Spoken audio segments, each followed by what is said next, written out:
एक गांव में एक गरीब किसान रहता था। वह बहुत गरीब था, उसको 2 वक्त की रोटी भी नसीब नहीं होती थी।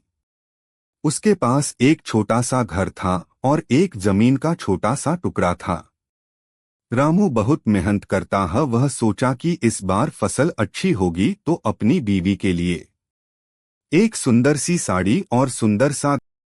1 महीने बाद रामू की फसल बहुत अच्छी आई। रामू बहुत खुश हो गया, पर रामू नहीं जानता था कि उसके फसल पर गांव के मुखिया का नजर था।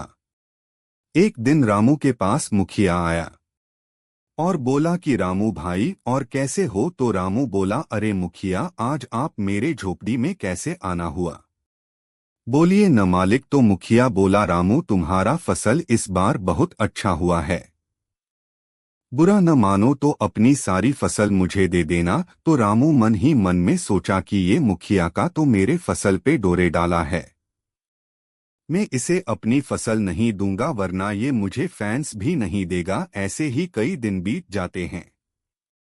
एक दिन जब रामू अपने फसल को गाड़ी में रख, फिर रामू को रास्ते में, आप तो जानते ही हो मैं कितना गरीब हूँ। मुखिया बोलता है कि रामू, अगर तू मुझे ये फसल नहीं देगा तो मैं तुझे नहीं छोड़ूंगा। फिर मुखिया रामू को वही मार देता है और उसका सारा फसल अपने घर लेकर चले जाता है। रामू जैसे तैसे अपने घर पहुंचकर बहुत रोता है।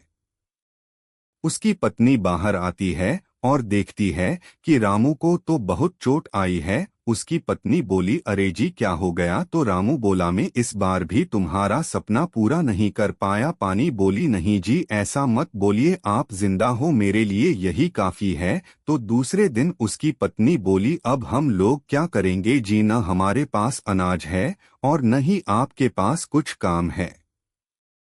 तो उसका पति बोला कि एक काम करते हैं, तुम्हें तो बहुत अच्छा खाना बनने आता है, तो कल से हम लोग दाल भात और चोखा। पत्नी बोली, ठीक है जी।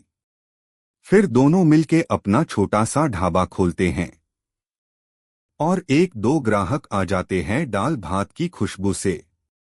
फिर उनकी करीबी दूर हो जाती है।